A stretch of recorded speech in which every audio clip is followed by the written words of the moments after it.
नमस्कार, स्वागत है आपका खबरों का पंचनामा में। मैं हूं आपके साथ वक्ता। हम लेकर आए हैं देश और दुनिया की 5 बड़ी खबरें, जिस पर चर्चा के लिए हमारे साथ स्टूडियो में मौजूद हैं कैपिटल टीवी के editor in chief doctor Manish Kumar ji. Doctor साहब, आपका बहुत बहुत स्वागत है। धन्यवाद। सबसे पहले नजर डालते हैं आज की हेडलाइंस पर। उद्धव ठाकरे को चुनाव आयोग से बड़ा झटका। आयोग ने अगले आदेश तक फ्रीज किया शिवसेना नाम और धनुष बाण का निशान, दोनों को नए चुनाव चिन्ह देने का आदेश। उद्धव जा सकते हैं सुप्रीम कोर्ट। रेलवे में नौकरी के बदले जमीन के मामले में फंसे लालू राबड़ी। सीबीआई ने 16 लोगों के खिलाफ दायर की चार्जशीट। भड़के तेजस्वी यादव, कहा 2024 तक चलेगा ये नाटक। बिहार में पीके और नीतीश के बीच घमासान जारी। नीतीश के बयान पर पीके ने साधा निशाना, कहा नीतीश पर उम्र का असर कर रहे गलत बयानबाजी। गुजरात में केजरीवाल ने खेला Hindutva card. Anti Hindu poster सामने आने के बाद जनता से कर रहे धर्म कर्म के वादे, खुद को बताया कृष्ण का अवतार। ईरान में हिजाब विवाद की क्रांति हुई तेज। ईरान राष्ट्रपति इब्राहिम रईसी के खिलाफ जमकर हो रही नारेबाजी। पुलिस ने प्रदर्शनकारियों पर चलाई गोली।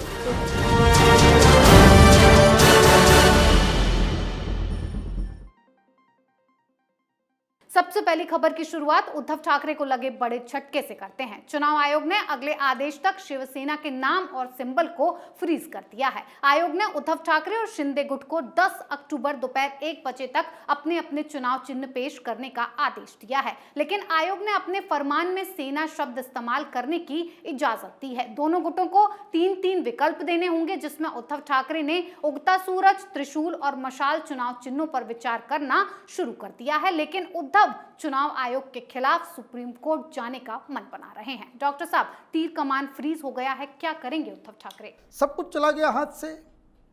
पार्टी गई, सिंबल गया, नाम गया। अब वो इलेक्शन कमीशन के ऊपर ठीकरा फोड़ रहे हैं कि हमारे साथ जो है बड़ी ज्यादती हो रही है। दरअसल दिक्कत ये है, डेमोक्रेसी का फलसफा यही है कि जिसके साथ संख्या, उसके साथ ही सब कुछ अपने आप चला जाता है। आपके पास विधायक नहीं, आपके पास सांसद नहीं, आपके पास जो आपके डिस्ट्रिक्ट हेड्स हैं वो नहीं, स्टेट हेड्स हैं वो नहीं, आपके पास बचा ही नहीं कुछ। अब आप कहते कि भाई जैसे ही इसे फ्रीज किया गया, हमारा खून उबल रहा है, हम जीत के दिखाएं। ये तमाम तरह की चीज़ें अपनी जगह पे है। सिंबल ज़रूरी होता है चुनाव में बहुत ज़्यादा, और ये लड़ाई लेगेसी की है। जिसके पास ये शिवसेना नाम और ये तीर कमान का जो सिंबल है, वो वही उद्धव ठाकरे चाह रहे थे, लेकिन इसी के फैसले से उनको न सिर्फ झटका लगा, बल्कि उनकी जो दावेदारी है कि वही असली शिवसेना है, उस पर भी आज कुठाराघात हुआ है। और इसलिए इंतज़ार करना पड़ेगा कि उन्होंने जो ऑप्शंस दिए हैं 3-3, उनमें से कौन सा फाइनल होता है। दिक्कत ये है कि ये जो अंधेरी के अंदर जो चुनाव होने वाले हैं, वहाँ शिवसेना का उम्मीदवार आ रहा है, वो अपने ओरिजिनल सिंबल पे नहीं होगा। और शिंदे गुट समर्थन कर रहा है किसको? भारतीय जनता पार्टी के उम्मीदवार को। मतलब बीजेपी का उम्मीदवार तो अपने कमल छाप पे लड़ेगा, लेकिन उद्धव ठाकरे को नए सिंबल पे लड़ना पड़ेगा। इसलिए इतनी ज्यादा बेचैनी है। जी डॉक्टर साहब, उद्धव ठाकरे चुनाव आयोग के फैसले को पक्षपाती बता रहे हैं, इसीलिए वो सुप्रीम कोर्ट का रुख कर सकते हैं। तो वहीं दूसरी तरफ लालू परिवार की मुसीबतें बढ़ गई हैं। सीबीआई ने लालू प्रसाद यादव और राबड़ी देवी के साथ 14 लोगों के खिलाफ नौकरी के बदले जमीन घोटाले में चार्जशीट दाखिल की है, जिसमें लालू यादव और तत्कालीन जीएम को आरोपी बनाया गया है। यही नहीं, तेजस्वी के सेक्रेटरी से भी पूछताछ की गई है, जिससे तेजस्वी बौखला गए और कह रहे हैं कि ये सारा नाटक 2024 के लिए हो रहा है। अभी तो ईडी भी घुसेगी और कई मामले खुलेंगे। डॉक्टर साहब, क्या लालू परिवार फिर जेल जाएगा? देखिए, ये लॉ एंड ऑर्डर का मसला है, कानून का मसला है। एजेंसी अपना काम कर रही है। ये घोटाला कोई नया घोटाला तो नहीं है। आप जिनके साथ हाथ मिला करके सत्ता का सुख भोग रहे हैं, नीतीश कुमार ने तो यही आरोप लगाया था कि जमीन के बदले आप जो है नौकरियां दे रहे थे। ये घोटाला करने का एक नया तरीका निकल आया कि आप पैसे के बजाय ज़मीन लिखवा रहे हैं। 100 से ज़्यादा इस तरह की ज़मीनों का अंकित किया है एजेंसियों ने। भाई इसका जवाब तो देना पड़ेगा। इस देश में कानून का राज है। ऐसा नहीं है कि आप कोई घोटाला कर ले और घोटाले के ऊपर कार्रवाई हो तो आप ये कहने लग जाएं कि भाई ये नाटक है, नौटंकी है। कोर्ट के अंदर ये मसला चल रहा है और इसलिए ये जो घोटाला हुआ है कि जब आपके पिताजी रेल मंत्री थे उस वक्त रेलवे में नौकरी जिन जिन लोगों को मिली उनमें से कई लोग ऐसे निकले जिन्होंने आपके परिवार के लोगों को, आपसे जुड़े हुए लोगों को जमीन दान में दी। अब इसका जवाब तो देना पड़ेगा। आप ये कह दें भाई 2024 की तैयारी है या 2024 तक ये चलेगा, उससे बात नहीं बनता। ये बातें पॉलिटिक्स में तो चल जाएंगी, मीडिया में भी चल जाएंगी, पॉलिटिकल रैलीज में भी आप कर सकते हैं। कोर्ट के अंदर जब सबूत पेश किए जाएंगे तब आपकी बोलती बिल्कुल ही बंद हो जाएगी। जी डॉक्टर साहब, बिहार की राजनीति में एक पार्टी के नेता जेल जाने की तैयारी कर रहे हैं तो वहीं दूसरी पार्टी के नेता 2024 की तैयारी कर रहे हैं, लेकिन उनके इस सपने पर पीके बार बार पानी फेरते नजर आ रहे हैं, या यूं कहें कि नीतीश को उन्हीं की बातों में फंसाते नजर आ रहे हैं। नीतीश कुमार के कांग्रेस के जेडीयू में विलय वाले बयान पर पीके ने जवाब दिया है कि नीतीश अपनी बातों को खुद ही काट रहे हैं। अगर मैं बीजेपी का एजेंट हूं तो मैं कांग्रेस का विलय क्यों चाहता। नीतीश की उम्र हो गई है, इसीलिए वो कुछ भी बयानबाजी करते रहते हैं। डॉक्टर साहब, पीके ने तो नीतीश को उन्हीं की बातों में फंसा दिया, अब क्या जवाब देंगे नीतीश? देखिए, बिहार में उसको कहते हैं कि बुढ़ा सठिया गया है। यही बात उन्होंने बहुत ही अच्छे लहजे में कह दिया कि भाई उम्र का असर हो रहा है। उम्र का असर तो है ही, साथ ही साथ आप ये देखिए कि जो दिया बुझने वाला होता है वो ज़्यादा भभकता है। नीतीश कुमार की राजनीति आखिरी पड़ाव पे है।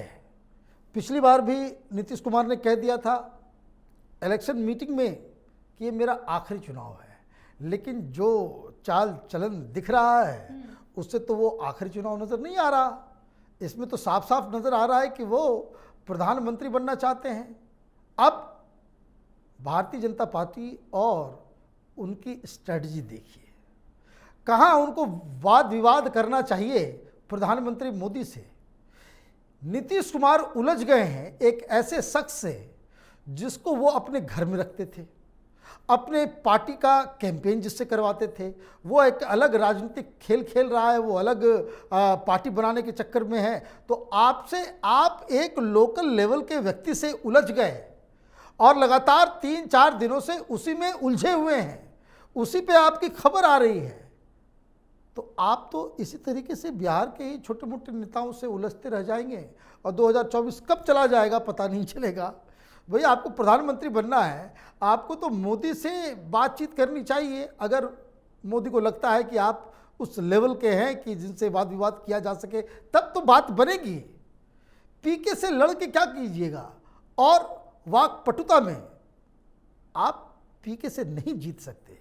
और इसलिए नीतीश कुमार को कुछ भी बयान देने से पहले 10 बार सोचना चाहिए कि इसका इस्तेमाल पीके किस तरीके से उनके ही खिलाफ करेगा। जी डॉक्टर साहब, बिहार की राजनीति में घमासान मचा हुआ है तो वहीं केजरीवाल की राजनीति पर ग्रहण लग गया है, क्योंकि पीएम मोदी गुजरात पहुंच गए, जिसके बाद वो गुजरात को जीतने के हिंदुत्व कार्ड खेलते नजर आ रहे हैं। केजरीवाल के मंत्री के कांड के बाद से केजरीवाल का गुजरात में जमकर विरोध हो रहा है, एंटी हिंदू कहा जा रहा है। इसीलिए केजरीवाल भगवान राम के बहाने लोगों को साधते नजर आए। राम भक्तों को अयोध्या ले जाने का वादा किया तो दूसरी तरफ गायों की देखभाल की बात भी कह डाली। तो वहीं खुद को कट्टर हनुमान भक्त बताते हुए वो भाजपा पर वलसाड़ में जमकर बरसे, साथ ही खुद को कृष्ण का अवतार भी बताया और बीजेपी को राक्षस करार दिया। डॉक्टर साहब, केजरीवाल ये किस तरह की राजनीति पर उतर आए हैं? देखिए, केजरीवाल बौखला गए हैं।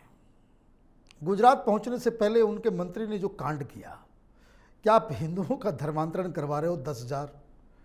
जो व्यक्ति ये कहता हो कि 2025 तक 10 करोड़ हिंदुओं का धर्मांतरण करवा देंगे, वो आपके मंत्रिमंडल में है। अब उसने इस्तीफा दे दिया। क्यों इस्तीफा दे दिया? क्योंकि केजरीवाल वहाँ हिंदू देवी देवताओं का अवतार बता रहे हैं। आपका मंत्री कह रहा है कि कृष्ण झूठे हैं, राम झूठे हैं, हनुमान झूठे हैं। ये 33 करोड़, पता नहीं कहाँ कहाँ से ये लोगों का दिमाग चलता है।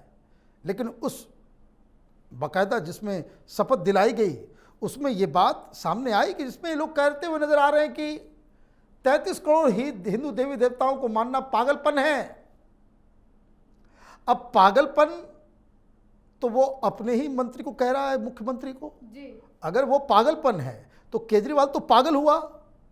अब पागल से क्या उम्मीद करेंगे आप? अब ऐसी ऐसी भाषा कि कभी वो अपने हनुमान का अवतार, तो कृष्ण का अवतार, राम का अवतार, पता नहीं क्या क्या। आप पहले तय कर लो कौन साइड हो। आपको ये तय करना पड़ेगा। ये जुमलेबाजी, ये जो इधर उधर की बातें करना, ये उचित नहीं है। आप बाटला हाउस जाओ और ये कहो कि भाई वो जो टेररिस्ट मारे गए वो बड़े इनोसेंट बच्चे थे, स्कूल के बच्चे थे, छात्र थे। और जब आप वक्फ बोर्ड के मीटिंग में बैठो तो ये कहो कि दिल्ली सरकार आपको माला माल कर देगी। आप टीचर की बहाली ना करो, संस्कृत के टीचर की बहाली ना करो, और जो मौलवी मौलाना, ये जो मदरसे में पढ़ाने वाले टीचर हैं उनको 7-7 हज़ार रुपये दो। तो ये सारी चीज़ें एक साथ नहीं होती। वो दिन लद गए कि आप झूठ बोलकर बच जाएंगे।